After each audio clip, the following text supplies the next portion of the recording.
प्रभु यीशु मसीह के मधुर और मीठे नाम में सबको जय मसीह की मेरा प्यार भरा सलाम। प्रतिभोर परमेश्वर की करुणा हमारे जीवन के लिए नहीं होती चली जाती है। उसकी नई महान असीम करुणा के लिए हम परमेश्वर का धन्यवाद करते हैं, क्योंकि सचमुच वो धन्यवाद के योग्य है। Hallelujah, hallelujah. आइए हम एक क्षण के लिए अपनी आंखों को बंद करेंगे और परमेश्वर के वचन सुनने के लिए अपने हृदय को तैयार करेंगे। Hallelujah, thank you Jesus. पवित्र आत्मा, मैं आपका स्वागत करती हूँ। बिना शिक्षक के शिष्य कुछ भी नहीं है। हमने तेरे वचन में देखा, कदाके का मंत्री खोजा इस बाइबल का अध्ययन कर रहा था। उसको समझ कुछ नहीं आ रहा था, बस वो रीडिंग कर रहा था। फिलिप्पुस उसके रथ के पीछे दौड़ा और उससे कहा, तू जो पढ़ रहा है वो तुझे समझ में भी आ रहा है या नहीं?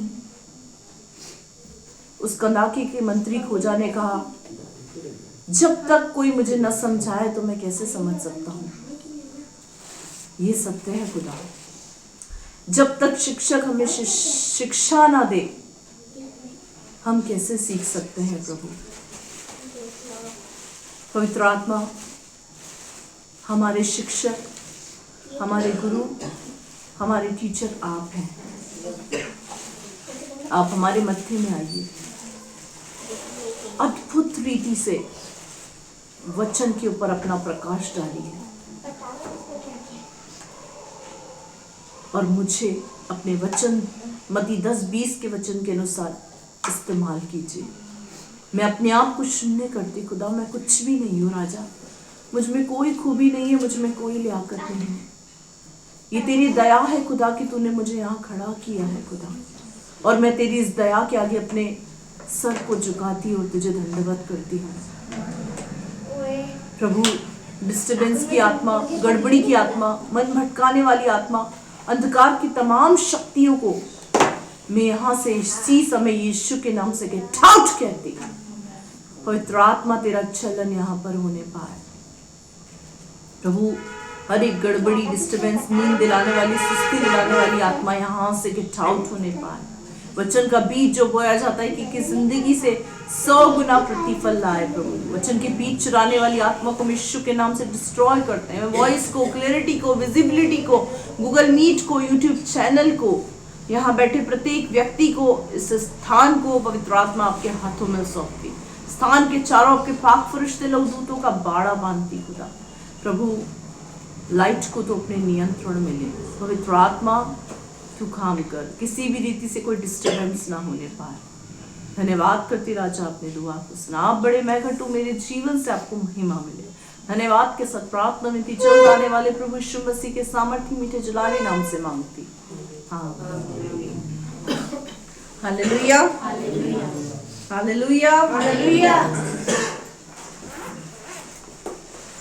हम वचन में चलेंगे। हम पिछले कुछ हफ्तों से दुष्ट और धर्मी के विषय में सीख रहे हैं। हम देख रहे हैं कि दुष्टों के साथ परमेश्वर के किसी भी प्रकार के कोई वादे नहीं हैं। दुष्टों का अंत, दुष्टों का नष्ट होना और दुष्टों का खत्म होना और दुष्टों का न्याय होना, और उस न्याय के अंतर्गत बहुत सारी सजा और बहुत सारी बातें हम देख रहे हैं। फिर भी परमेश्वर का वचन इस बात को कहता है कि परमेश्वर नहीं चाहता कि दुष्टों का अंत हो। परमेश्वर अंत करने से बढ़कर, नष्ट करने से बढ़कर मन फिराव में रुचि रखता है। परमेश्वर चाहता है कि दुष्ट अपनी दुष्टता से फिर जाए और मन फिराए, ताकि वो चंगा किया जाए, छुटकारा पाए और अनंत जीवन को प्राप्त करे। इसका सबसे खूबसूरत एग्जाम्पल है, हमने परमेश्वर के वचन से पढ़ा है कि परमेश्वर दुष्टों का अंत नहीं करना चाहता। परमेश्वर चाहता है दुष्ट मन फिराए और स्वर्ग के राज्य में प्रवेश करे।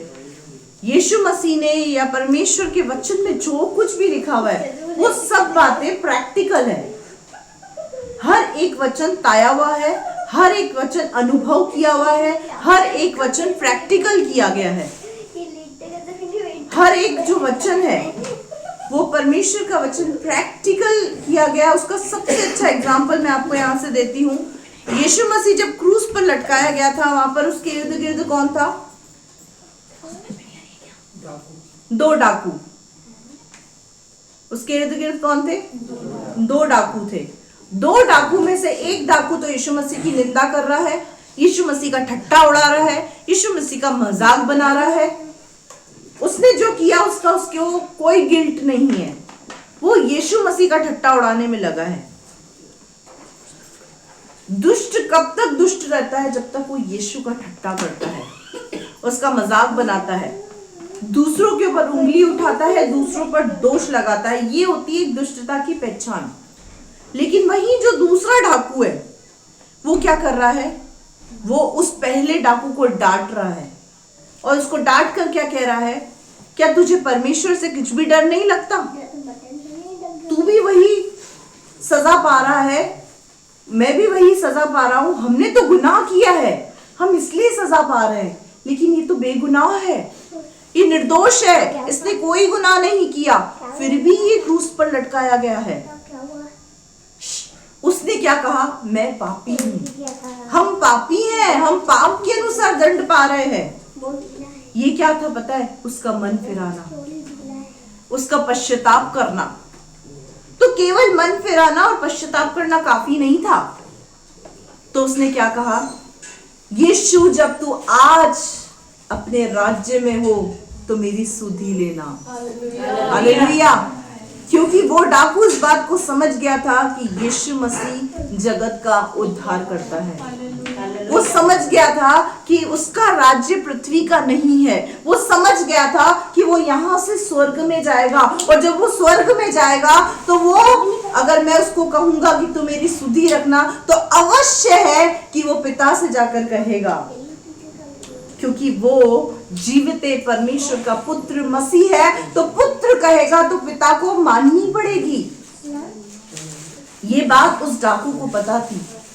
यीशु मसीह के चंद शब्दों ने, यीशु मसीह की माफी ने, यीशु मसीह के एटीट्यूड ने, यीशु मसीह के स्वभाव ने, उसके एटिकेट्स ने उस डाकू के ऊपर इस बात को रिवील कर दिया कि ये और लोगों से बहुत अलग है।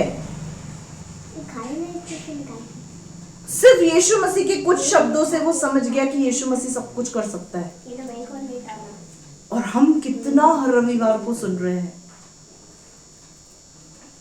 वो डाकू नाश हुआ नहीं। यीशु ने क्या कहा? आज ही तू मेरे साथ स्वर्ग लोक में होगा। मैं मेरी आत्मा के साथ तेरी आत्मा को भी लेके जाऊंगा स्वर्ग में। हालेलुया। दुष्ट ने जैसे ही मन फिराया, यीशु को ग्रहण किया, दुष्टता दंड से धर्मी बनकर अनंत जीवन की ओर पहुंच गई। हालेलुया। इसीलिए परमेश्वर का वचन कहता है कि वो दुष्टों के नाश होने से प्रसन्न नहीं होता। वो क्या चाहता है? दुष्ट लोग मन फिराए। लेकिन दुष्टों के साथ कोई प्रॉमिसेस, कोई वादे नहीं है। धर्मी के विषय में हमने सीखा कि धर्मी के साथ बहुत सारे प्रॉमिसेस हैं। अकाल आएगा, तंगी आएगी, परेशानी आएगी, लेकिन मेरा धर्मी जन लौ स्थिर रहेगा, सब कुछ आएगा। देखो, Bible is a complete book. परमेश्वर का जो वचन है, वर्ड ऑफ गॉड, पूरी तरीके से कंप्लीट हर बात को बताता है। ऐसा वचन में कहीं नहीं लिखा हुआ है कि आंधी आएगी नहीं, तूफान आएंगे नहीं, सब कुछ बढ़िया बढ़िया चलेगा। ऐसा कहीं नहीं लिखा हुआ है कि सब कुछ बढ़िया चलेगा, प्रभु में आओगे तो सब कुछ बढ़िया चलेगा। ऐसा कहीं नहीं लिखा हुआ है। आपके जीवन के अंदर उतार चढ़ाव, समस्या, तंगहाली, बदहाली सब आएगी, लेकिन उसमें भी आपको परमेश्वर लौ स्थिर रखेगा।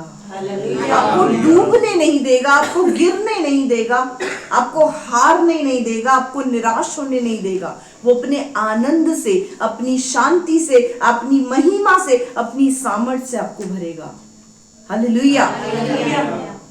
इसीलिए परमेश्वर का वचन कहता है कि जिसने अपना घर चट्टान पे बनाया, आंधी आई, तूफान आए, लेकिन वो घर नहीं गिरा। वो चट्टान प्रभु यीशु मसीह है। हालेलुया। तो दुष्टों के साथ तो कुछ भी नहीं, लेकिन धर्मी के साथ बहुत कुछ है। पूरी बाइबल धर्मी के साथ जुड़ी हुई है, सारी प्रतिज्ञाएं, सारे प्रोमिसेस एक धर्मी के साथ है। और इन्हीं क्रम के अनुसार हम धर्मियों के विषय में सीख रहे हैं। अब तक हम टोटल 4 कैरेक्टर्स को, 4 व्यक्तित्व को हम देख चुके हैं। कौन कौन से?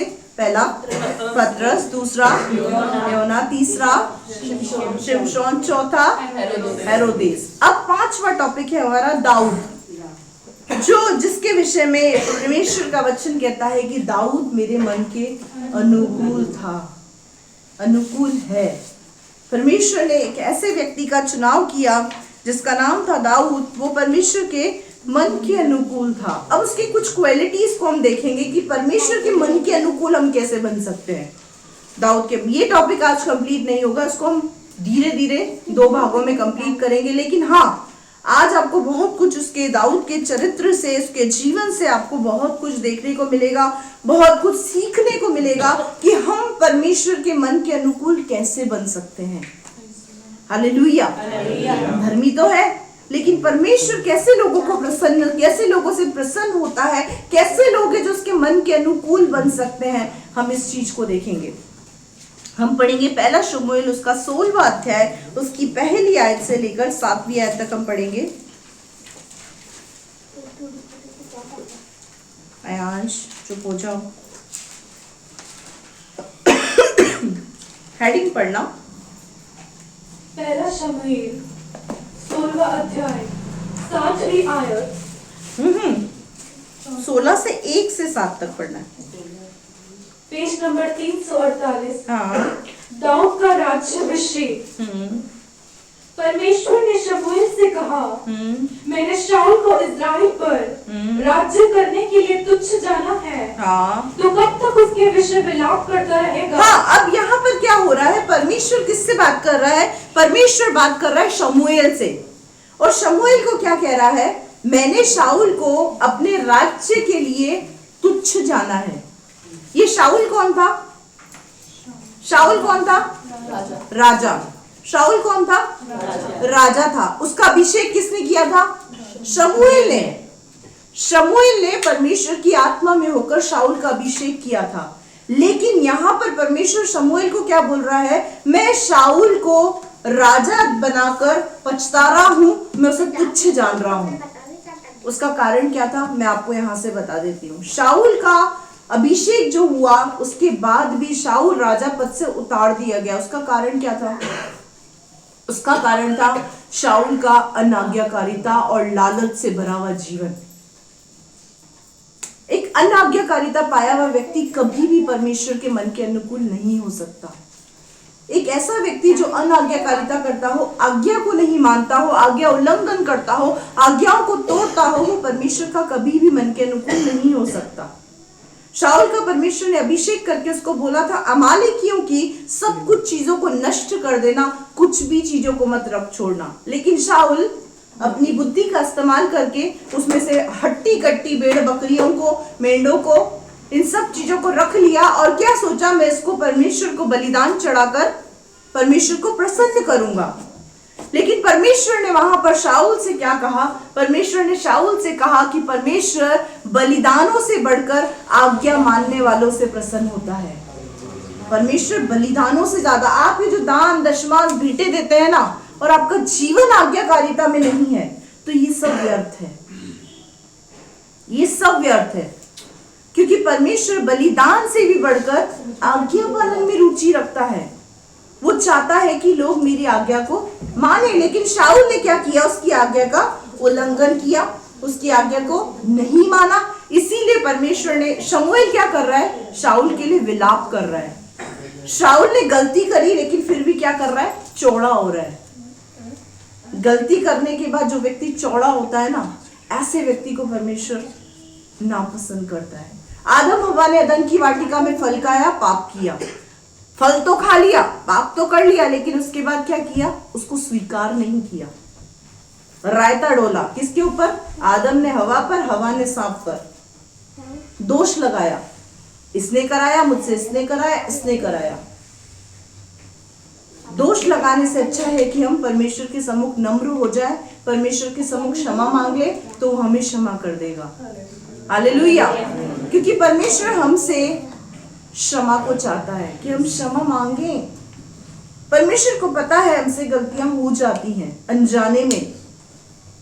उसके पास माफी से भरा हुआ हृदय है।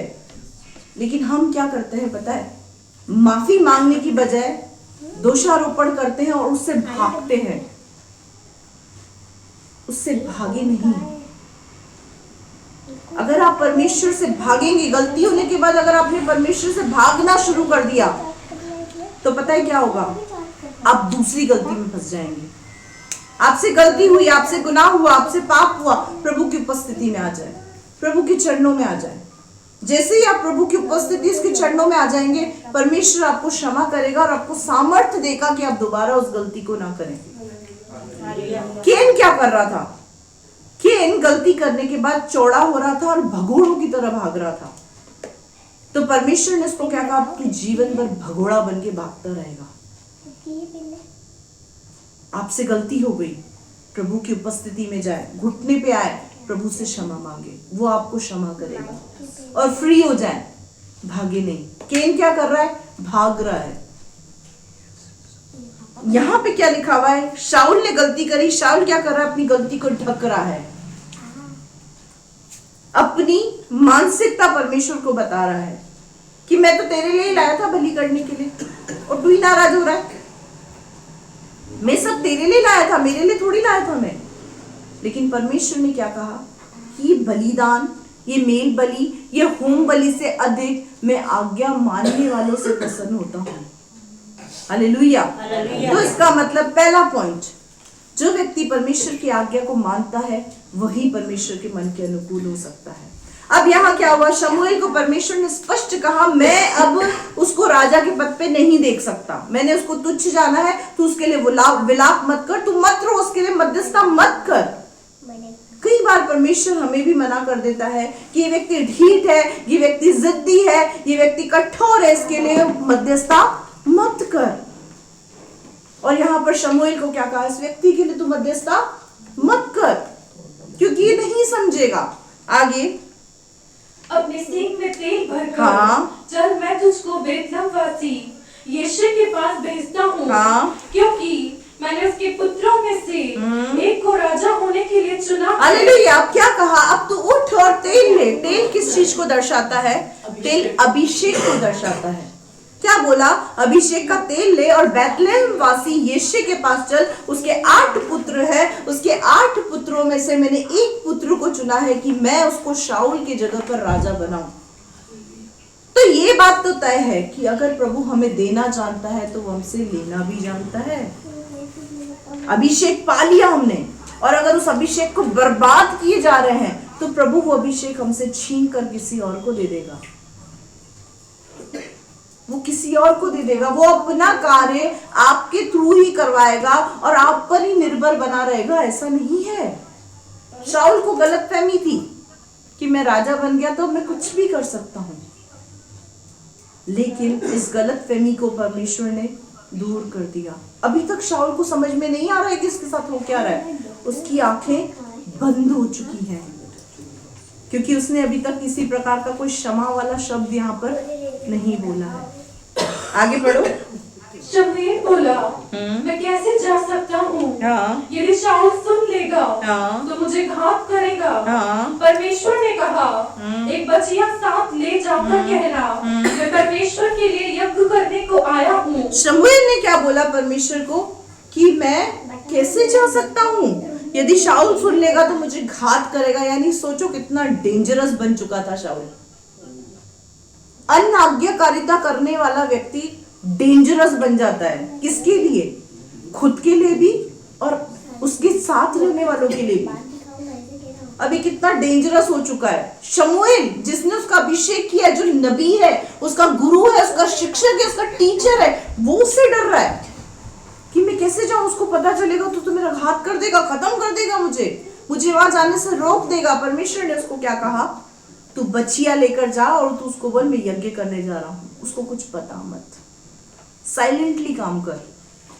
ठीक है, आगे पढ़ो, जल्दी जल्दी पढ़ते और जाओ। यज्ञ पर यीशु को न्योता देना, हाँ। तब मैं तुझे बता दूंगा हाँ। कि तुझको क्या करना है, और जिसको मैं तुझे बताऊं उसी का मेरी ओर से अभिषेक करना। हाँ, पढ़ते तब जाओ। शमूएल ने परमेश्वर के कहने के अनुसार किया और बेथलेम को गया। हाँ। उस नगर के पुण्य थरथराते हुए उससे मिलने को गए और कहने लगे, क्या तू मित्र भाव से आया है कि नहीं? उसने कहा, हाँ मित्र भाव से आया हूँ, मैं परमेश्वर के लिए यज्ञ करने को आया हूँ। तुम अपने अपने को पवित्र करके मेरे साथ यज्ञ करना, यज्ञ में आओ। तब उसने यिशै और उसके पुत्रों को पवित्र करके यज्ञ में आने का न्योता दिया। जब वे आए तब उसने एलियाब पर दृष्टि करके सोचा, निश्चय ये जो परमेश्वर के सामने है वही उसका अभिषिक्त होगा। परंतु परमेश्वर ने शमूएल से कहा, न तो उसके रूप पर दृष्टि कर, न उसके कद की ऊंचाई पर, क्योंकि मैंने उसे अयोग्य जाना है। क्योंकि परमेश्वर का देखना मनुष्य का सा नहीं है।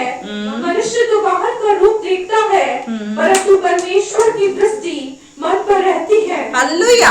अब क्या हुआ, जब वहां जा रहा है बेथलेम वासियों के पास जाकर बेथलेम के लोगों को उन्होंने इकट्ठा किया कि भाई आओ यज्ञ कर रहा हूं, तुम लोग सब शामिल हो। उसमें यिशै और उसके पुत्रों को भी इसने क्या किया, शामिल किया। परमेश्वर के कहे अनुसार वहां पर गया और वहां पर ऐसा किया। वहां पर जाने के बाद यिशै और उसके 7 पुत्र वहां पर इकट्ठे हो गए। 8वां यहाँ पर मिसिंग है।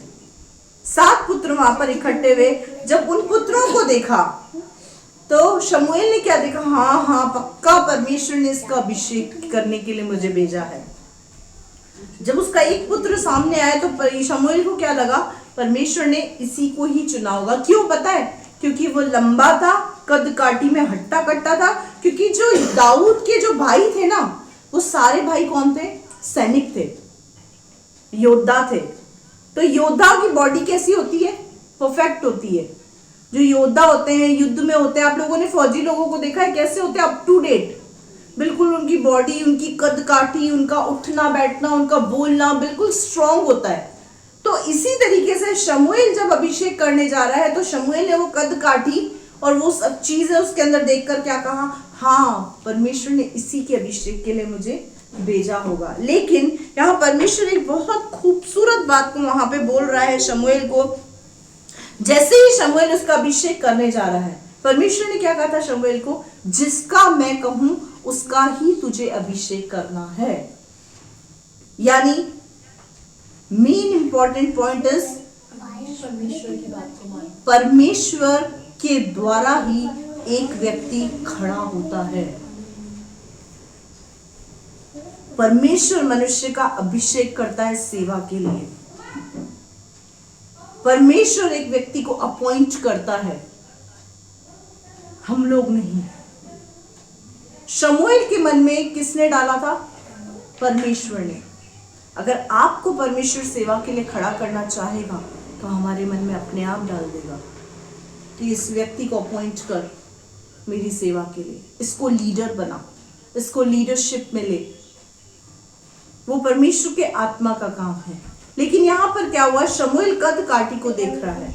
जैसे ही शमूएल मन में ये विचार कर रहा है, तुरंत प्रभाव से परमेश्वर की आवाज आती है और परमेश्वर क्या कहता है, परंतु परमेश्वर ने शमूएल से कहा, न तो तू उसके रूप पर दृष्टि कर और न उसके कद पर, क्योंकि मैंने उसे अयोग्य जाना है। वो क्या कर रहा है? रूप देख रहा है और कद देख रहा है। मे भी आप बहुत सुंदर होंगे, मे भी आप बहुत ज्यादा कद काठी वाले होंगे और हट्टे कट्टे मजबूत होंगे, लेकिन आपकी मजबूती, आपकी कद काठी, आपकी खूबसूरती, आपका रूप आपको चुनने में कोई सहायता मदद नहीं करेगा। आप कैसे भी क्यों नहीं दिखते, भले ही आप नाटे हो, लंबे हो, मोटे हो, पतले हो, कैसे भी हो, परमेश्वर को उससे कोई मतलब नहीं है। क्या कहा परमेश्वर ने इसको? उसकी कद और ऊंचाई को मत देख, उसके रूप को मत देख, क्योंकि मैंने इसको अयोग्य जाना है। और यहां पर परमेश्वर इसको एक बात और बता रहा है, क्योंकि परमेश्वर का देखना और मनुष्य का देखना एक सा नहीं है। हम लोग जिस तरीके से देखते हैं परमेश्वर उस तरीके से नहीं देखता। हम लोग जिस तरीके से सोचते हैं परमेश्वर उस तरीके से नहीं सोचता। हमारा देखना, हमारा सोचना परमेश्वर से बहुत भिन्न है। परमेश्वर की सोच और उसका देखना हमसे कहीं ज्यादा अलग है।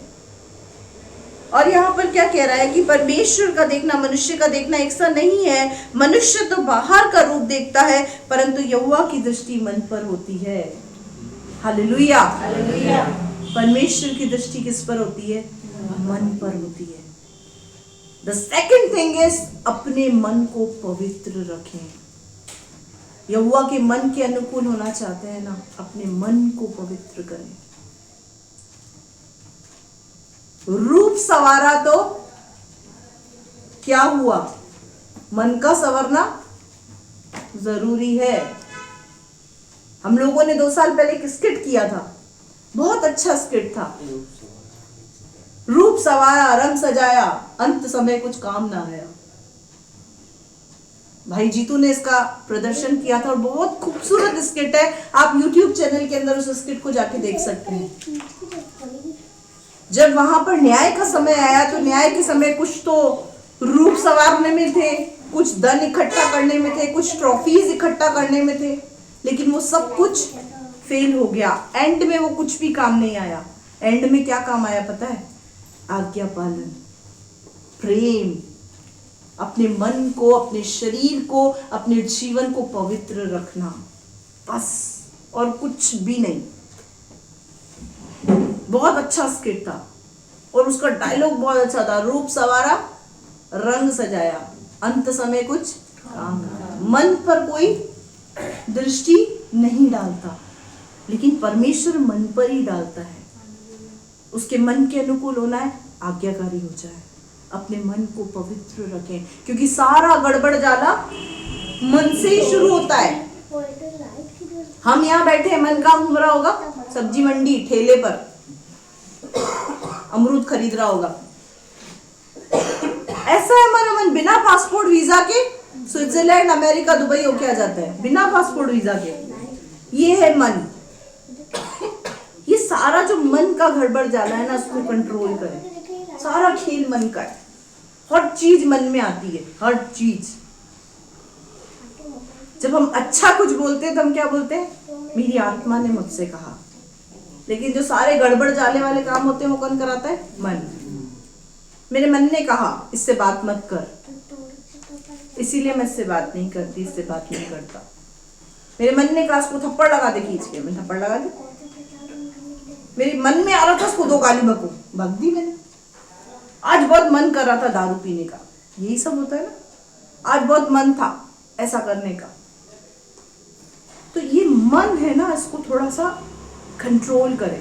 आपसे नहीं हो रहा है ना, पवित्र आत्मा की सामर्थ को मांगे, उसकी सहायता को मांगे कि पवित्र आत्मा मेरे इस मन पर अपना कंट्रोल, अपना कब्जा कर।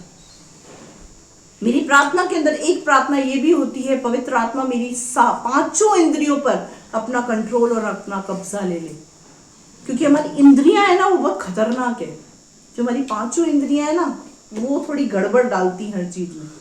तो अपनी 5 इंद्रियों को पवित्र आत्मा के वश में कर दें, तो अपने आप मन कंट्रोल में आ जाएगा। अब यहाँ परमेश्वर ने क्या कहा?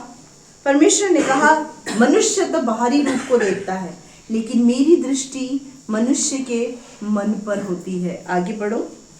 तब यीशु ने अबीनादाब को बुलाकर शमूएल के सामने भेजा और उसने कहा, परमेश्वर ने इसको भी नहीं चुना। फिर यीशु ने शम्मा को सामने भेजा और उसने कहा, परमेश्वर ने इसको भी नहीं चुना। इस प्रकार यीशु ने अपने 7 पुत्रों को शमूएल के सामने भेजा और शमूएल यीशु से कहता गया, परमेश्वर ने इन्हें नहीं चुना।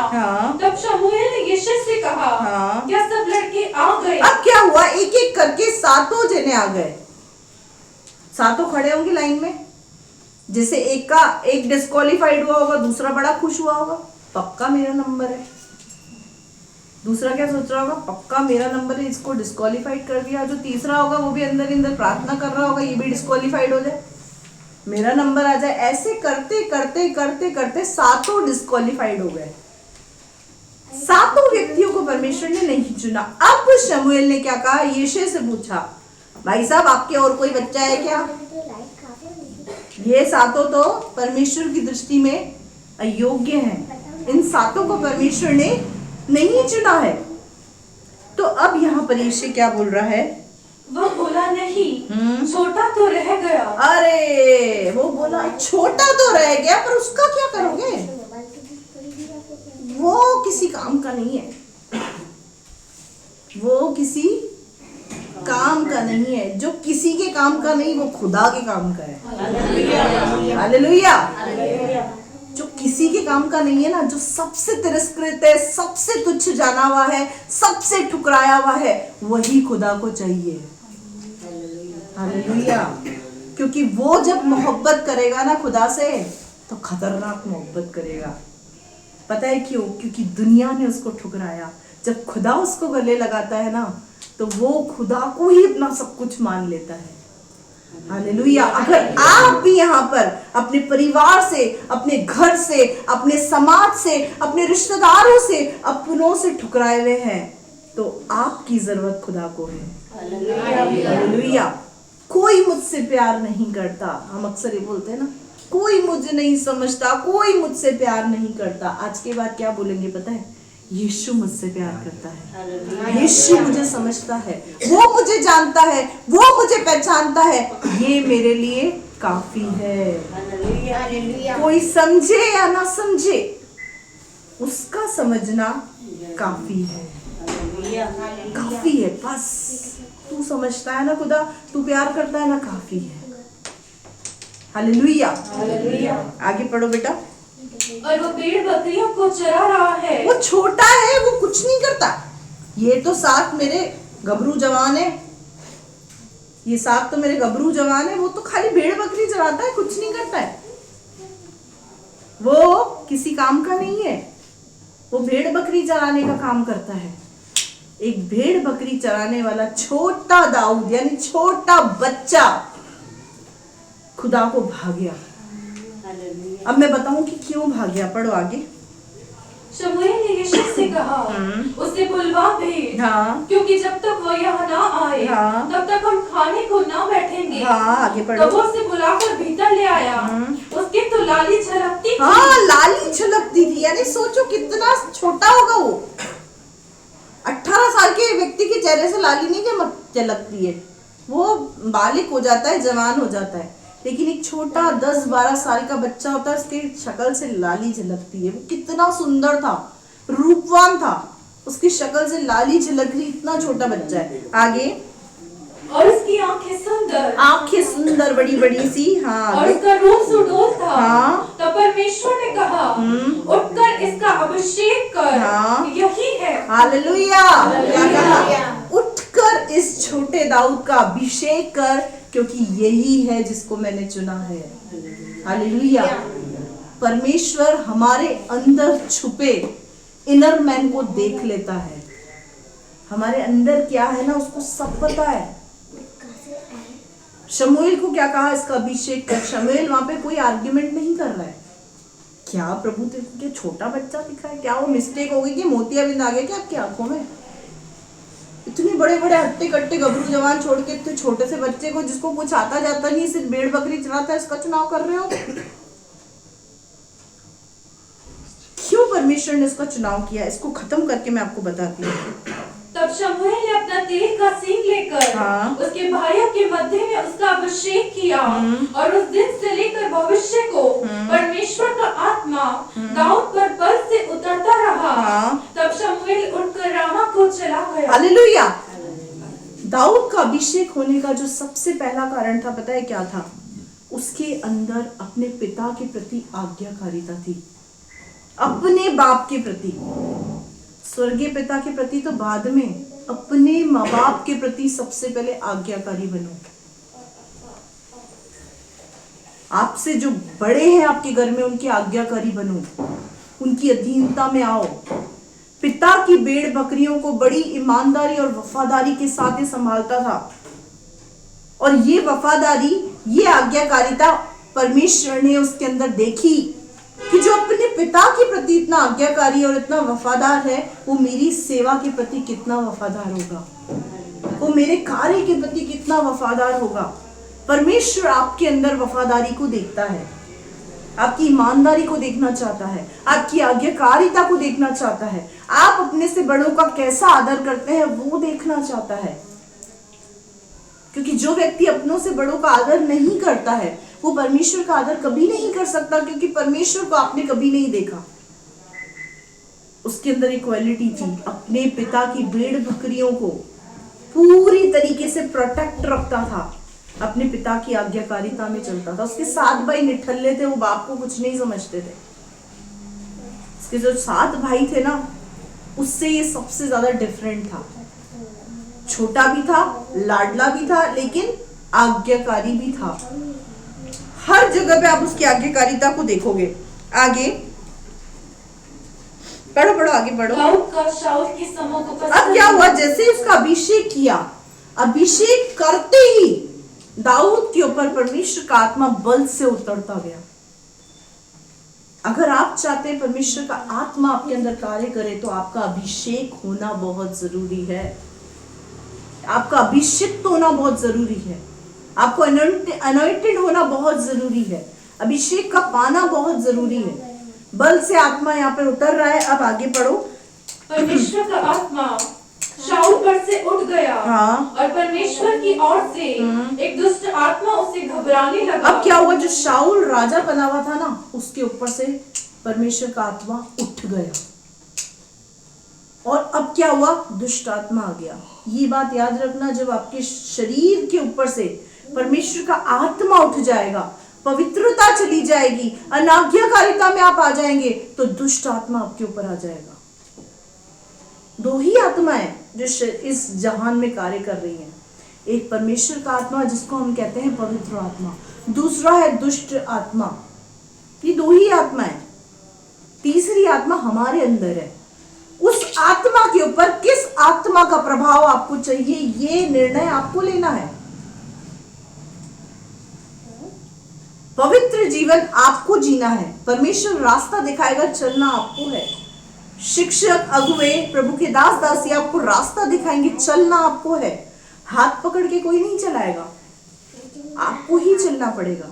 अब यहाँ पर क्या हुआ, यहाँ पर शाऊल के ऊपर से परमेश्वर, शाऊल की आत्मा के ऊपर से परमेश्वर की आत्मा उठ गई, और जैसे ही परमेश्वर की आत्मा उठ गई, दुष्ट आत्मा ने उसको आकर पकड़ लिया, उसको जकड़ लिया।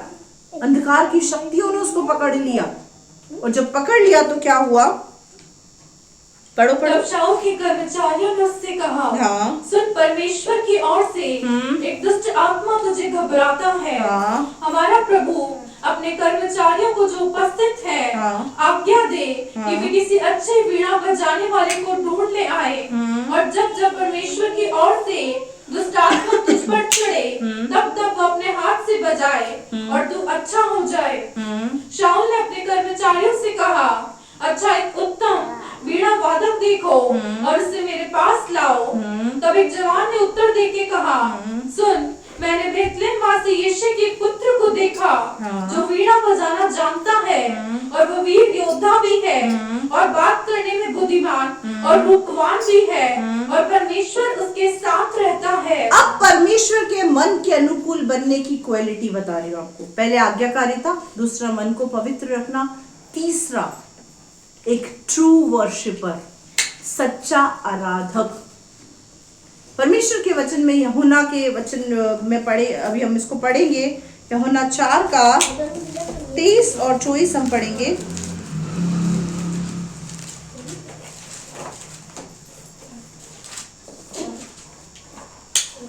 यूहन्ना रचित सुसमाचार 4 अध्याय 23वीं आयत, पेज नंबर 124। परंतु वह समय आता है, वरन अब भी है, जिसमें सच्चे भक्त पिता की आराधना आत्मा और सच्चाई से करेंगे। सच्चे भक्त 420 ढोंगी नहीं, लोगों को दिखाने वाले नहीं, लोगों को दिखाने के लिए धर्मी बनकर चलने वाले नहीं। सच्चे भक्त आत्मा और सच्चाई के साथ परमेश्वर की आराधना करेंगे। किसके साथ? आत्मा और सच्चाई के साथ। आत्मा क्या है? पवित्र आत्मा जो हमारी आत्मा में वास करता है। और सच्चाई क्या है? मार्ग, सत्य, जीवन प्रभु यीशु मसीह है। सच्चाई यीशु मसीह है, जो उसके मार्गों पर चलने वाला व्यक्ति है, जिसमें छल कपट नहीं है, जिसमें झूठ फरेब नहीं है। एक ऐसा व्यक्ति जब पिता की आराधना करता है तो पिता को भाता है, और पिता ऐसे आराधक को खोजता है। और ये क्वालिटी किसके अंदर थी? दाऊद के अंदर। दाऊद एक ट्रू वर्शिपर था परमेश्वर का। जब वो पिता की भेड़ बकरियों को चराता था, उस समय भी वो क्या करता था? वहां नाच नाच के एंजॉय करता था और प्रभु की प्रेजेंस में रहता था। आप अपने बिजनेस पर, अपनी जॉब फील्ड पर, अपने घर में, अगर आप हाउसवाइफ्स हैं, अगर आप वर्किंग वुमेन हैं, आप अगर बिजनेसमैन हैं, जॉब कर रहे हैं, आप अपनी जगह पर कैसे रहते हैं, ये आपको जज करना है। यहां पर सब स्वर्गदूत है। यहां से निकल के बाहर जाने के बाद हमारा क्या एटिकेट है, क्या एटीट्यूड है, ये सब डिपेंड करता है कि क्या हम एक ट्रू वर्शिपर है या नहीं। वो भेड़ बकरी चराते वक्त भी प्रभु का धन्यवाद करता है, गाना गाता है, प्रभु का नाम मेरी खुशी है, आत्मा से स्तुति करूंगा, डरूंगा नहीं मैं स्तुति करूंगा। अकेला है जंगल में, कोई उसके साथ नहीं है, भेड़ बकरियों के बीच में है, लेकिन क्या गा रहा है? प्रभु का नाम मेरी स्तुति है, मेरी खुशी है, आत्मा से स्तुति करूंगा। तभी तो गीत बना, दाऊद के नाई नाचते नाचते यहोवा की स्तुति करूंगा। क्यों दाऊद को वर्शिपर कहा जाता है? क्यों परमेश्वर ने दाऊद को चुना? Because of he is a true worshipper, he was a true worshipper. वो एक सच्चा आराधक था। वो परमेश्वर की सच्ची आराधना करता था, अपने जीवन से भी आराधना करता था, अपने मन से भी आराधना करता था, अपने तन से भी आराधना करता था। और यहाँ क्या लिखा हुआ है? एक ऐसा व्यक्ति, यहाँ पर बोला, एक जवान को उत्तर देके कहा, सुन, बेतलेहम वासी यीशु के पुत्र को मैंने देखा है जो वीणा बजाना जानता है। आपको कोंगो बजाना आता है, आपको ऑर्गन बजाना आता है, आपको गिटार बजाना आता है, आपको सब कुछ करना आता है, लेकिन आप अंदर से सच्चे नहीं हैं, तो आपका खुदा के लिए बजाना व्यर्थ है। मैं स्पष्ट कह रही हूं। दाऊद वीणा बजाना जानता था। जानना काफी नहीं है। जब तक आपके कोंगो के ऊपर, आपकी खंजरी के ऊपर, आपके ऑर्गन के ऊपर परमेश्वर का आत्मा नहीं उतरेगा, सामर्थ काम नहीं करेगा। मैं प्रचार करना जानती हूं, मुझे प्रचार करना आता है, लेकिन मुझ पर पवित्र आत्मा ना उतरे तो मेरा प्रचार करना व्यर्थ है। आप में से एक भी व्यक्ति को वो प्रचार असर नहीं करेगा। इसीलिए सबसे पहले मैं पवित्र आत्मा को पुकारती हूँ और उस पर उसको बोलती हूँ, मुझ पर अपना कंट्रोल ले। The main thing is Holi spirit. परमेश्वर का आत्मा, पवित्र आत्मा मोस्ट इंपॉर्टेंट है, बहुत जरूरी है, बहुत आवश्यक है। अब यहाँ क्या हुआ? क्या बोला? वो वीणा बजाना जानता है, वह वीर योद्धा है। मन के अनुकूल होना है तो वीर योद्धा बनना पड़ेगा। वीर योद्धा मतलब कोई एक मारे तो उसको दो पलट के दे दो, किसी ने थप्पड़ मारी तो पत्थर उठा के मार दो। वीर योद्धा वो सैनिक नहीं जो गोली चलाते हैं। वीर योद्धा जो मैंने आप लोगों को बताया था, वीर योद्धा कौन है? इफिसियों 6:10 में क्या लिखा हुआ है? आत्मिक युद्ध के हथियार, परमेश्वर के सारे हथियार बांध लो, सारे हथियारों को बांध लो, शैतान का सामना करो। तो तुम्हारे सामने से भागने के लिए हथियार क्या थे? उद्धार का टोप, बपतिस्मा, आत्मा की तलवार, परमेश्वर का वचन, प्रार्थना, आराधना, आज्ञाकारिता, सुसमाचार सुनाना, विश्वास, ये सारी चीजें उसके अंदर भरपूर थी। वो क्या था? एक वीर योद्धा था। दूसरी चीज उसके विषय में लिखी हुई है, और बात करने में बुद्धिमान है। लपड़ चपड़ बोलने वाला नहीं, जो मुंह में आया बक दिया। चौकसी लगाए अपने जुबान की कि हम क्या बोल रहे हैं। बात करना है बुद्धिमानी से करे, ब्ला ब्ला ब्ला ब्ला करके कुछ भी नहीं फेंक दे। सामने वाले पे पत्थर मार रहे हैं, सामने वाला बोले ये मुंह खोलता है ना पत्थर मार देता है, हट कर देता है, दुखी कर देता है। अपने बोलने पर ध्यान दे, हम क्या बोल रहे हैं। जरूरी नहीं है हर बात का हम रिटर्न बैक करें, कुछ बात में चुप रहना भी जरूरी होता है। साइलेंट रहना भी एक उत्तर है, चुप रहना भी एक उत्तर है। यीशु मसीह अदालतों में चुप था, नहीं था। बेगुनाही में बोल सकता था ना, पर कुछ नहीं कहा, चुप था। उसकी चुप्पी में भी चमत्कार हो गया। पौलुस और हेरोदेस झगड़े करे हुए थे, लड़े हुए थे, दुश्मन बन चुके थे, वो मित्र बन गए। उसकी चुप्पी में भी सामर्थ्य थी। जरूरी नहीं है पलट के सामने वाले को पत्थर फेंक के मारना। हम पता है क्या करते हैं, हम ओरिजिनल पत्थर तो नहीं उठाते, लेकिन अंदर ही बहुत सारे पत्थर भरे पड़े। किसी ने कुछ बोला और हमने मुंह से फेंका उसके ऊपर, घायल हो गया बेचारा। 7 दिन तक उसी बात को सोचता सोचता निकल ही नहीं पा रहा है उस बात से। पत्थर का घाव तो फिर भी 2-3 दिन में हील हो जाता है, ट्यूब लगा के बेटाडाइन लगा दो तो ठीक हो जाता है। लेकिन जो ये शब्दों के घाव होते हैं ना, ये ठीक नहीं होते। इस पर ध्यान दें। ये क्या था? बुद्धिमान था, बात करने में बुद्धिमान था। बात करने में बुद्धिमान बने। हम क्या बोल रहे हैं, किस तरीके से बात कर रहे हैं। जब हम मुंह खोले ना, सबसे पहले ये सोचे कि मैं यीशु का हूं, मैं अपना नहीं हूं, मैं संसार से अलग किया हुआ हूं, मैं परमेश्वर का चुना हुआ हूं, मैं परमेश्वर की चुनी हुई हूं। जब आप बात करेंगे ना, आपके मुंह से अनुग्रह निकलेगा। जब आपके अंदर ये बातें होंगी ना कि मैं प्रभु का हूं, मैं ये नहीं कर सकता, हम फट गाली बक देते, फट, एक लाइन में गाली, एक लाइन में। कैसे निकली गाली? अंदर थी इसलिए बाहर आ गई। गालियों के सिवा तो बात ही नहीं करते। और मुझे सचमुच ऐसे लोग बहुत इरिटेटिंग लगते हैं जो गालियों के साथ बात करते हैं। चाहे कितना भी गुस्सा हो, अपने गुस्से पर कंट्रोल करने वाला व्यक्ति ही परमेश्वर के मन का अनुकूल बन सकता है।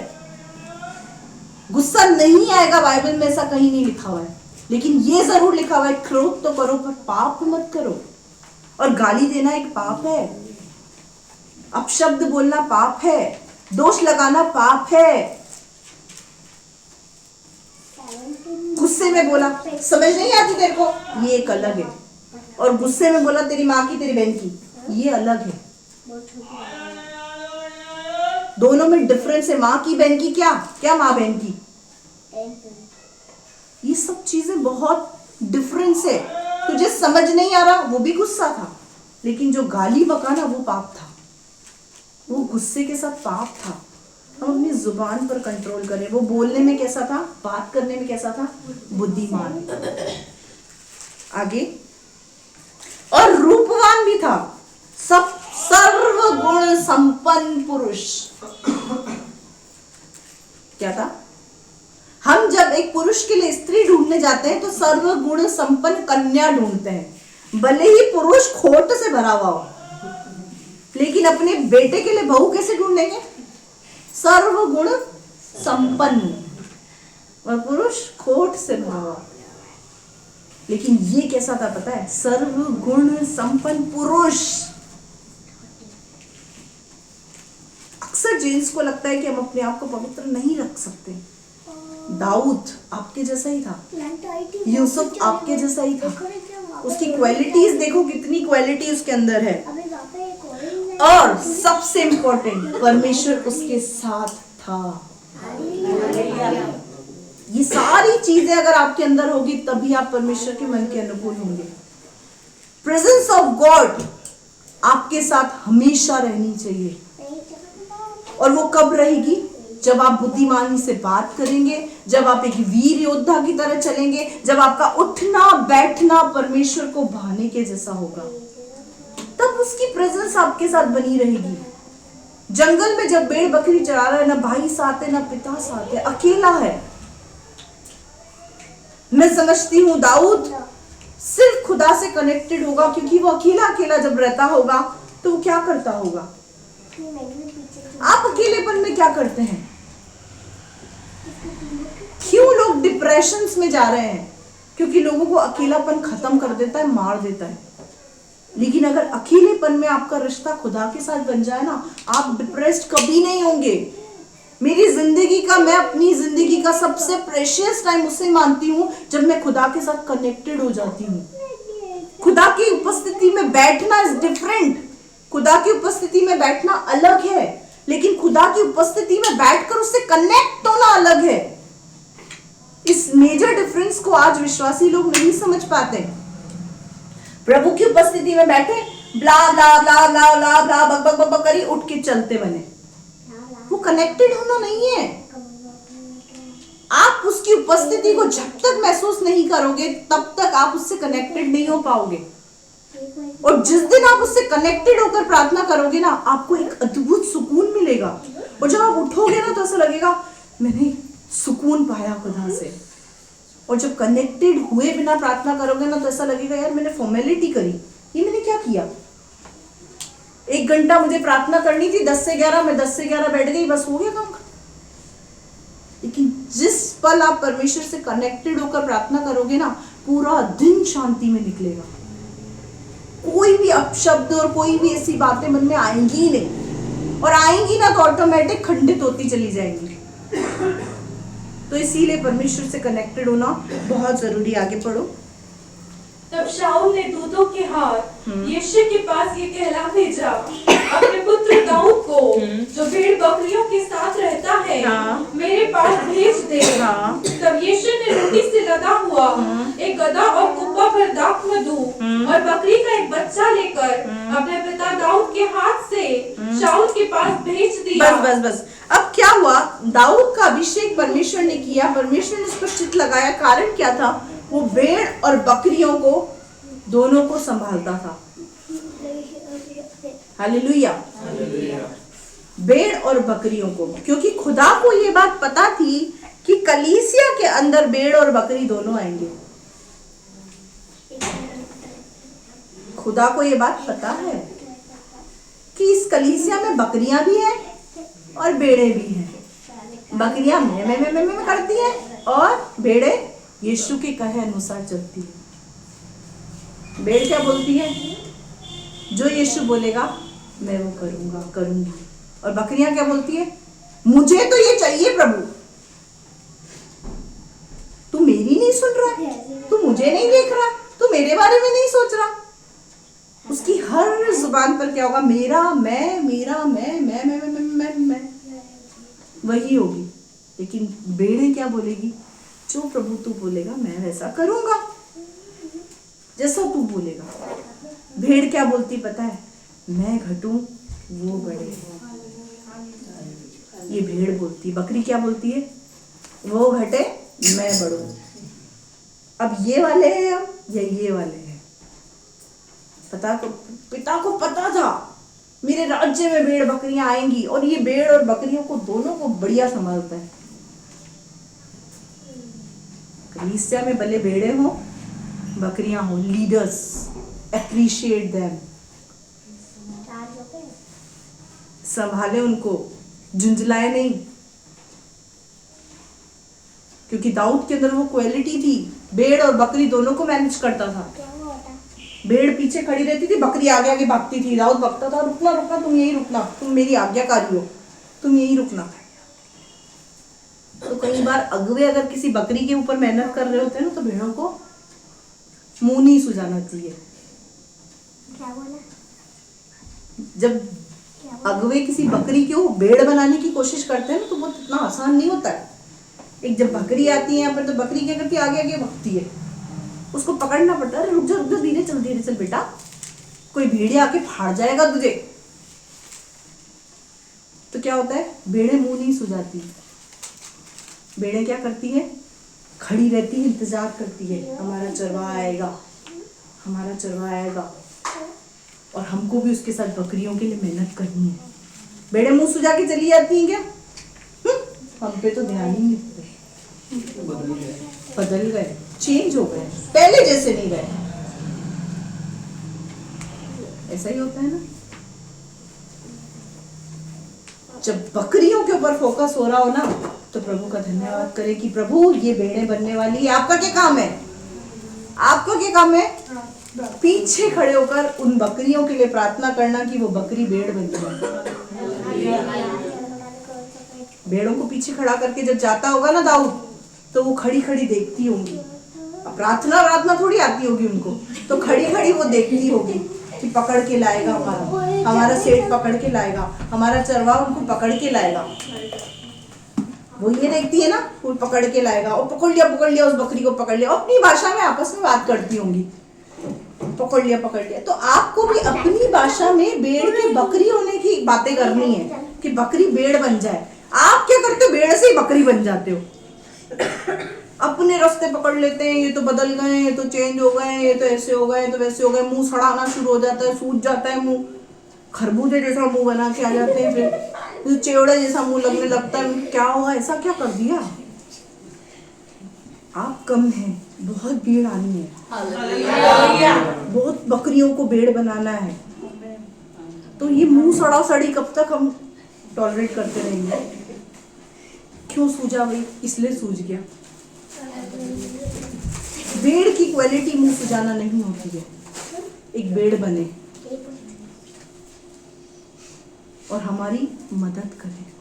वो भेड़ और बकरी दोनों को मैनेज कर रहा है। मैं लीडर्स कलीसिया के जो पुराने विश्वासी है उनसे बात कर रही हूँ।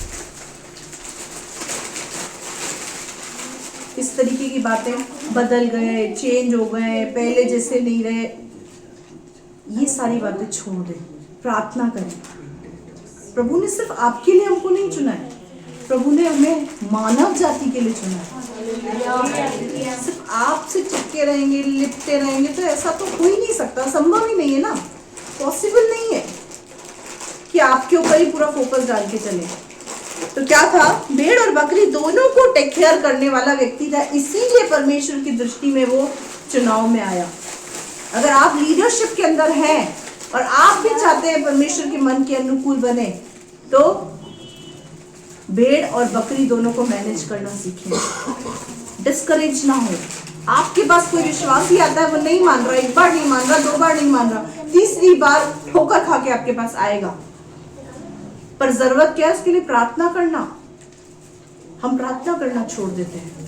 मैं सबसे पहले यहाँ से कलीसिया को बात कहना चाहती हूँ, आपके द्वारा जो विश्वासी यहाँ पर आया है, आपके द्वारा जो व्यक्ति आया है, वो आपके जीवन को और आपके चाल चलन को देखेगा। आप उसके लिए आइडल बने। आपने जिसको सुसमाचार सुनाया, आप उसकी आत्मिक माँ है। आपने जिसको सुसमाचार सुनाया, आप उसके आत्मिक पिता है। वो आपको देखेगा। कलीसिया में विश्वासी जिसको आप लेकर आते हो, भाग क्यों जाता है? आपके एटीट्यूड की वजह से। आप लाकर उसको पटक देते हैं कि अब तो इन दो जोकरों का काम है, ये संभालेंगे इसको। प्रभु के अगुओं का काम है, ये संभालेंगे। ऐसा नहीं है। उस पर मेहनत आपको करनी है। यहाँ पर हर एक व्यक्ति खुदा का चुनावा बैठा है, जो अपने अंदर खुदा की सेवा के प्रति इच्छा रखता है, एक लीडरशिप का हृदय रखता है कि मैं यीशु मसीह के लिए कुछ करना चाहता हूँ। उस हर एक व्यक्ति की जिम्मेदारी है ये कि वो जिस व्यक्ति को लेकर आया है उसको प्रभु के मार्ग पर चलाए, और जहां समझ में नहीं आ रहा वहां अगुओं के पास उसको लेकर आए। सारी जिम्मेदारी हमारी थोड़ी है। अच्छा, बच्चे कौन पैदा करता है? भेड़ या चरवाहा? बच्चे कौन पैदा करता है? तो हम कौन है? हम चरवाहे हैं। हम थोड़ी बच्चे पैदा करेंगे, बच्चे तो तुमको पैदा करने हैं। सुसमाचार तुमको सुनाया है, लोगों को कलीसिया में तुम लोगों को लेकर आना है। हम तो चरवाही करेंगे, पर बकरी को भेड़ बनाने का काम आपको करना है। आपको करनी है इन पे मेहनत। ये मुंह सड़ा सड़ी में ही रह जाएंगे तो कब बकरियों से भेड़ बनेगी? हम इन्हीं चीजों में रह जाएंगे कि तुम बदल गए हो, तुम ऐसे हो गए, तुम वैसे। तो कैसे प्रॉस्पेरिटी आएगी? कैसे ग्रोथ बढ़ेगी? ये तो अभी छोटा हॉल है, इसीलिए भरा हुआ लग रहा है। बड़े हॉल में आप देखना कितना खाली फील होगा। दाऊद के अंदर क्वालिटी थी भेड़ और बकरी दोनों को मैनेज करने की। इसीलिए वो परमेश्वर के मन के अनुकूल था। वो बात करने में बुद्धिमान था, मुंह खोलता था पत्थर नहीं मारता था, अनुग्रह टपकता था, वीर योद्धा था, सब चीजों में निपुण था, परमेश्वर की आराधना करने में, प्रार्थना करने में, उसके साथ उपस्थिति में, संगति में, वचन में, सब चीजों में वो निपुण था। इसीलिए वो परमेश्वर के मन के अनुकूल था। पहले कौन सा टेस्ट करना? इसीलिए वो 7 बाई डिस्क्वालिफाइड हो गए। उनके अंदर इनमें से एक भी क्वालिटी नहीं थी। वो वीर योद्धा तो थे, लेकिन सिर्फ देश के लिए, परमेश्वर के काम के नहीं थे। ये योद्धा नहीं होते हुए भी परमेश्वर की दृष्टि में योद्धा था। हालेलुया। बॉर्डर पे कार्य करने वाला सैनिक नहीं था, लेकिन फिर भी परमेश्वर की दृष्टि में योद्धा था। उसकी क्वालिटीज की वजह से, उसकी आज्ञाकारिता की वजह से, उसकी मन की पवित्रता की वजह से। आगे पढ़ो, उसको कंप्लीट कर दो। 22 से पढ़ना, 22 और 23। तब शाऊल ने यिशै के पास कहला भेजा, दाऊद को मेरे सामने उपस्थित रहने दे, क्योंकि मैं उससे बहुत प्रसन्न हूँ। हाँ। और जब जब परमेश्वर की ओर से वह आत्मा शाऊल पर चढ़ता था, हाँ। तब तब दाऊद वीणा लेकर बजाता, हाँ। और शाऊल चैन पाकर अच्छा हो जाता था, हाँ। और वह दुष्ट आत्मा उसमें से हट जाता था। हाँ, हालेलुया। हालेलुया। क्या हुआ? जब जब दाऊद वीणा बजाता था, बहुत ओल्ड फैशन है वीणा, आजकल तो गिटार फिटार पता नहीं क्या क्या आ गए। वो नॉर्मली जब वीणा बजाता था ना, तो जो शाऊल के ऊपर दुष्टात्मा था ना, उसको छोड़कर चला जाता था। उसको ये बोलने की भी जरूरत नहीं पड़ती थी, get out in the name of Jesus Christ. वो अभिषेक था दाऊद के पास, उसको ये बोलने की भी जरूरत नहीं पड़ती थी। वो सिर्फ परमेश्वर के गीत गाता था और दुष्टात्मा निकलती थी। मैं यहाँ की क्वायर से ऐसा चाहती हूँ कि वो अभिषेक क्वायर पर उतरे, लेकिन कब उतरेगा? जब भेड़ और बकरी को मैनेज करेंगे, जब मुंह सड़ा सड़ी बंद करेंगे, जब पीठ पीछे बोलना बंद करेंगे। क्यों नहीं अभिषेक उतर रहा? खंजरी से दुष्ट आत्मा निकलनी चाहिए, कॉन्गो से दुष्ट आत्मा निकलनी चाहिए, गिटार से निकलनी चाहिए, बोलने की जरूरत ना पड़े, आई command you in the name of Jesus Christ, leave her. ये बोलने की जरूरत ही नहीं पड़े। आपके गाने और बजाने में वो सामर्थ परमेश्वर की बहनी चाहिए कि लोग गिरने लगे, दुष्ट आत्मा निकल जाए। ये कब होगा? जब दाऊद जैसा एटीट्यूड अपने अंदर लेकर आएंगे। एक अभिषेक्त व्यक्ति जहां खड़ा हो जाता है ना, वहां दुष्ट आत्मा खड़ी नहीं रह सकती है। उसका दम घुटता है, उसको घबराहट होती है। हम लोग इन्हीं बातों में क्यों उलझे हुए पता है? क्योंकि शैतान ने हमको लॉलीपॉप पकड़ाई है, बैठ के चूसता रहे इसी नाम की। मेरे जीवन में ये चमच्चा है, मेरे जीवन में ये चमच्चा है, मेरे जीवन में ये चमच्चा है। ये लॉलीपॉप लेके चमच्चा चमच्चा कर रहे हैं तो निकल ही नहीं पा रहे, लॉलीपॉप ही मुंह से बाहर नहीं आ रही है। कि जिस दिन ये लॉलीपॉप उठा के फेंकोगे और समस्या को ताक पे रख के सिर्फ प्रभु के लिए यूज होना शुरू हो जाओगे ना, समस्या कहीं की कहीं निकल जाएगी, पता ही नहीं चलेगा। समस्या अपने पार लग जाएगी, अपने आप चली जाएगी। शैतान का लॉलीपॉप आपको इसीलिए दिया गया है ताकि आप समस्याओं में ही जूझते रहें और आप प्रभु के लिए कुछ नहीं कर सके। आप प्रभु के लिए कुछ भी नहीं कर पाए। 7 भाई थे, उनको देखकर दाऊद उनसे जल नहीं रहा था। उसको सिर्फ अपनी और प्रभु के बीच की धुन थी। यहाँ पर भी कलीसिया में जो भाई बहन आ रहे हैं, उनसे जलो मत। कोई बढ़ रहा है, उसकी बढ़ोतरी के लिए प्रार्थना करो, उसकी उन्नति के लिए प्रार्थना करो। कोई बजा रहा है, उसके लिए प्रार्थना करो कि प्रभु उसको और अभिषेक दे। जब ये बजाए तो दुष्ट आत्माएं निकले। अगर आप अच्छा बजा रहे हो, अच्छा कर रहे हो, प्रभु की सामर्थ प्रकट हो रही है, तो नाम किसका होगा? परमेश्वर का नाम ऊंचा होगा, यीशु को महिमा मिलेगी। हम यहाँ क्यों आ रहे हैं? यीशु को महिमा देने के लिए, उसके लिए ही तो आ रहे हैं। और अगर उसी को महिमा मिलती तो फिर क्यों मुंह सड़ाना, क्यों जलन करना? यहाँ पर लिखा हुआ स्पष्ट, तब शाऊल ने यिशै के पास कहला भेजा, दाऊद को मेरे पास सामने उपस्थित रहने दे, क्योंकि मैं उससे बहुत प्रसन्न हूँ। देखो, दाऊद के ऊपर परमेश्वर और मनुष्य दोनों का अनुग्रह है। जब परमेश्वर से वफादार रहोगे तो मनुष्य का अनुग्रह भी ऑटोमेटिक मिलेगा आपको। सबसे पहले परमेश्वर से वफादार रहे, उसके बाद मनुष्य का ऑटोमेटिक अनुग्रह आपको मिलेगा। मिला नहीं मिला। शाऊल क्या होता था, सिर्फ प्रसन्न रहता था। अभी तक शाऊल को ये पता नहीं था कि मैं राजा पद से उतर चुका हूं।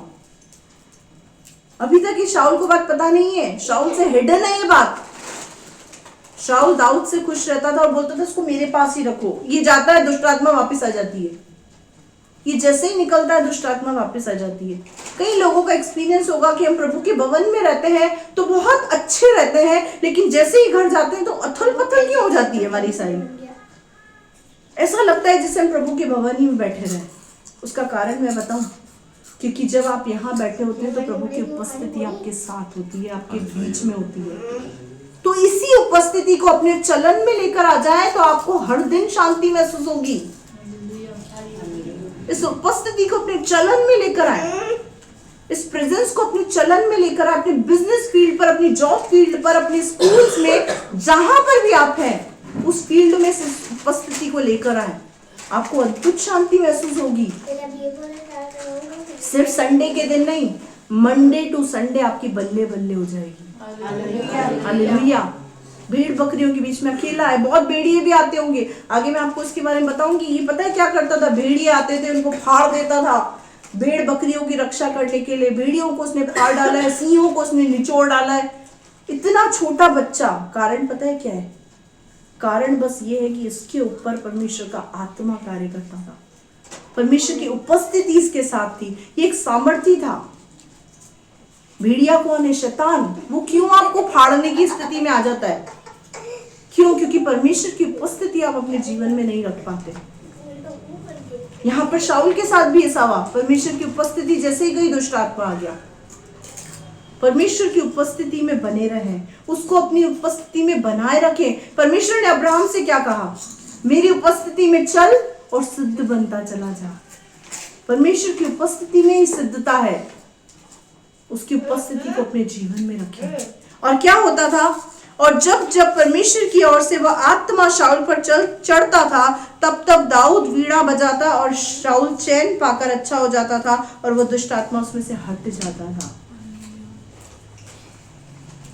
सिर्फ वो क्या कर रहा है? शाऊल के सामने खड़ा होकर वीणा बजा रहा है, कुछ नहीं बोल रहा है, साइलेंटली सिर्फ वहां पे परमेश्वर की आराधना कर रहा है, वीणा बजा रहा है, बंधनों को तोड़ने वाले गीत गा रहा है। आराधना में है छुटकारा, आराधना में है चंगाई। जब भी आपको लगे आप बाउंड फील हो रहे हैं, अंधकार की शक्ति आप पे प्रभावित हो रही है, पाप आप पे प्रभावित हो रहा है, उसी समय आराधना की गीत गाना शुरू कर दें, भजन चला दें। आपको जब लग रहा है शैतान आपको नेगेटिव कर रहा है, भजन चला लें। उसी समय आप देखना अंधकार की शक्तियां वहां पर मंडराएगी भी नहीं। पर गाना गाएं भी, मुंह से गाएं। यहाँ पे टेप लगा के खाली वीणा नहीं बजा रहा था वो। उस समय तो टेप रिकॉर्डर्स भी नहीं थे। उस समय तो आराधक यही था, गाता भी था और बजाता भी था। हमारी क्या दिक्कत है? सुनते हैं, सिर्फ सुनते हैं, सिर्फ सुनते हैं, गाते नहीं है। मुंह चलाना पड़ेगा। गीतों को सीखें, गीतों को याद रखें। फिल्मी गाने तो बड़े अच्छे से याद हो जाते थे हमको, प्रभु के गीत याद नहीं होते। फिल्मी तो आज ही पूछ लो, सारी गजलें याद थी मस्त, पता नहीं कौन कौन सी थी, मेरे को तो नाम भी याद नहीं है। सारी गजलें, सारे गीत सब पता है। ये फेवरेट था मेरा। तू मेरे सामने, मैं तेरे सामने। अब तू मेरे सामने, मैं तेरे सामने, उसके साथ करो और उसके गीतों को गाओ। फिर देखो दुष्ट आत्मा आपके आसपास भी नहीं मंडराएगी, नहीं रह पाएगी। पता है सारा दिन गीत गाता है, पास में जैसे ही जाती हूँ लहू का गीत गा देता है, भाग जाना पड़ता है, मेरे को जाने ही नहीं है इसके बाद। लहू के गीत गाओ, बंधनों को तोड़ने वाले गीत गाओ, आराधना के गीत गाओ, धन्यवाद के गीत गाओ, स्तुति के गीत गाओ। जैसे ही कोई दुष्ट की शक्ति आप पे अटैक करने आएगी, भाग जाएगी।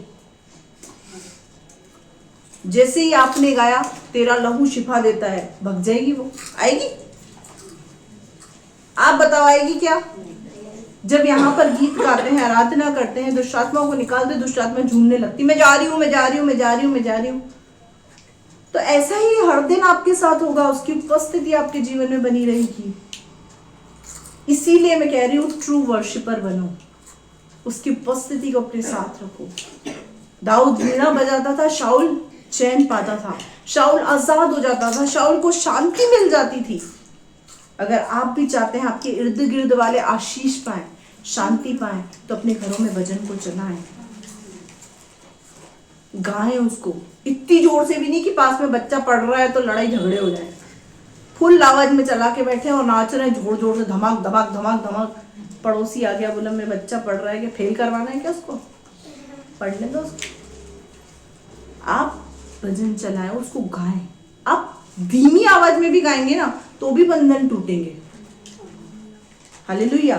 एक प्रभु के सेवक थे, बहुत अच्छे गीतकार थे, जिनका नाम है अनएस्टिमल।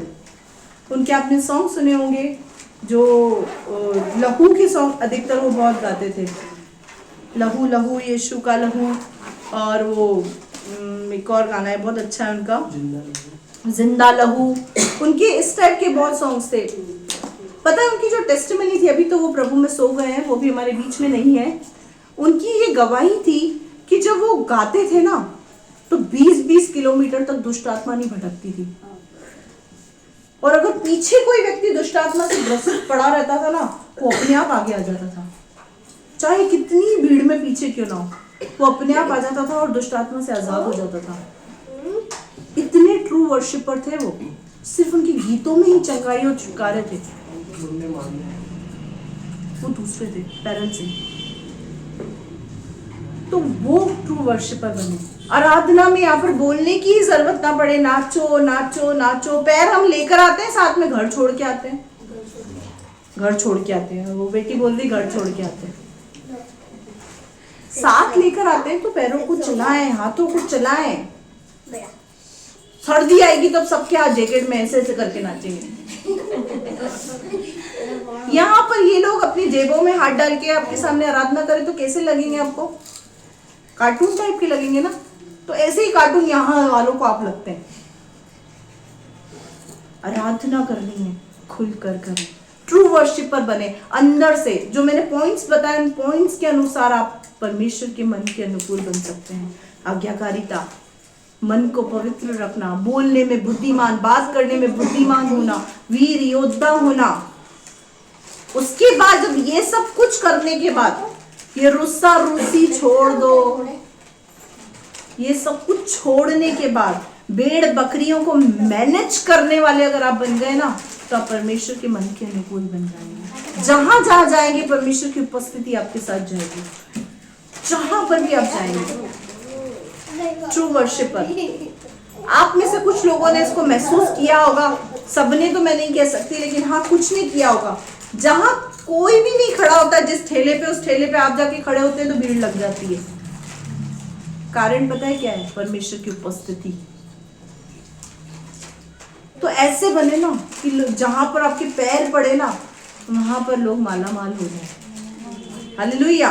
पौलुस के विषय में, पौलुस, सिलास और इन सब के विषय में परमेश्वर का वचन पता है क्या बोलता है? पौलुस बोलता है, दिखते तो ऐसे हैं जैसे कुछ भी नहीं है, लेकिन बहुतों को धनवान बना दिया। हालेलुया। ऐसे बने ना कि दिखते हैं कुछ भी नहीं है, लेकिन ऐसा बना दिए कि बहुत लोग हमारे वजह से धनवान हो गए। हालेलुया। ऐसे बन जाए। दाऊद का चैप्टर भी क्लोज नहीं हुआ है, अभी तो बहुत कुछ है इसमें, लेकिन मैं अभी आपके सामने सिर्फ इस बात को लेकर आई हूं कि परमेश्वर के मन के अनुकूल कैसा व्यक्ति बन सकता है, कैसा व्यक्ति उसकी दृष्टि में आ जाता है, कैसे व्यक्ति से वो प्रसन्न होता है। इन सब बातों को मैंने अभी आपके सामने रखा है। प्रभु इन वचन के द्वारा आपको आशीष दे।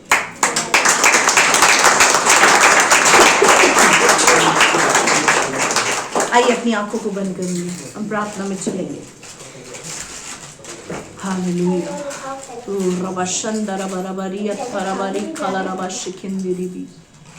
सचमुच खुदा, हम तेरे वचन से खूबसूरत बातों को सीखा है। शाऊल की अनाज्ञाकारिता, उसके मन के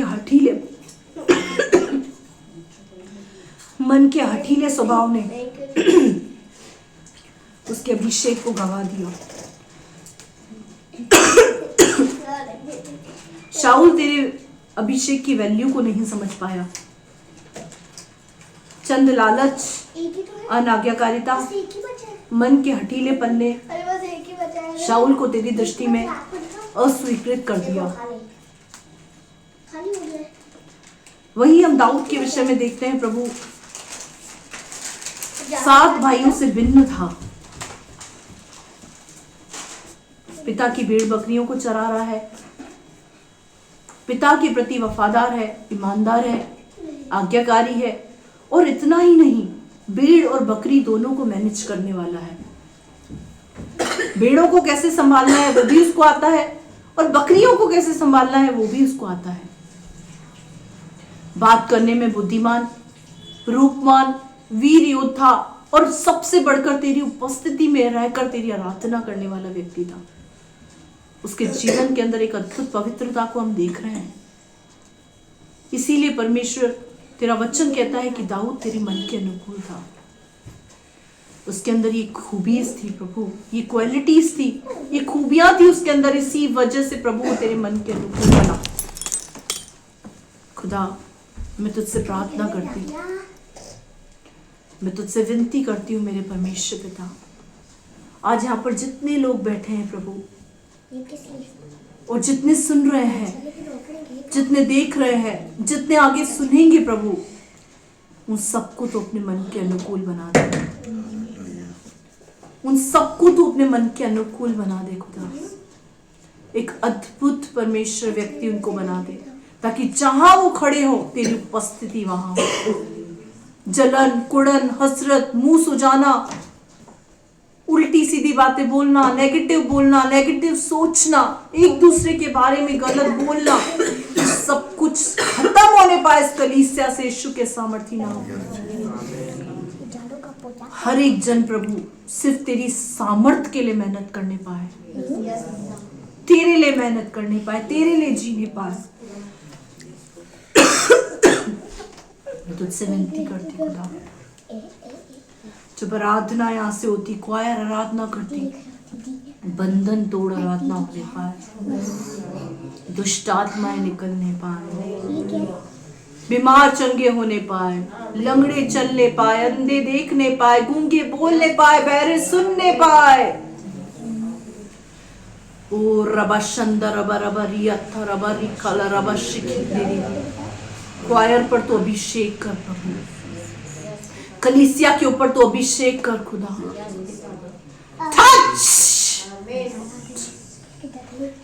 तेरी सामर्थ्य के कुछ होने पाए पवित्र आत्मा, तू एक एक का अभिषेक कर। आने वाले समय में प्रभु अद्भुत महिमा के लिए प्रभु तो क्वायर को पिता, लीडर्स को यूज कर खुदा। छिछली बातों से बाहर निकाल खुदा, नया बना, पवित्र बना पिता, सब कुछ नया कर दे पिता। बात करने में बुद्धिमान बना प्रभु। हम मुंह खोलते हैं तो पत्थर मारते हैं, गालियां देते हैं, अपशब्द बोलते हैं, दोष लगाते हैं, लेकिन तेरा वचन कहता है यीशु जब तू बोलता था तो तेरे मुंह से अनुग्रह टपकता था। आज के बाद हमारे मुंह से भी अनुग्रह टपकने पाए, हूबहू यीशु की फोटोकॉपी हम बनने पाए, उसका मंदिर बन के जीने पाए, उसकी उपस्थिति में रहने पाए, उसकी उपस्थिति हमारे बीच में 24/7 आवर्स बनी रहे। मैं आपसे ऐसी विनती करती हूँ, धन्यवाद करती राजा, आपने दुआ को सुना, आपने ऐसा कर दिया, मैं विश्वास करती हूँ। धन्यवाद के साथ प्रार्थना विनती जल्द आने वाले प्रभु यीशु मसीह के सामर्थ्य मीठे जलाने नाम से मांगते, सुन और दया से कबूल कर, आमीन। आइए हम सब अपनी आंखों को बंद करेंगे और परमेश्वर के सम्मुख अपने सरों को झुकाएंगे और आशीष वचन को प्राप्त करेंगे।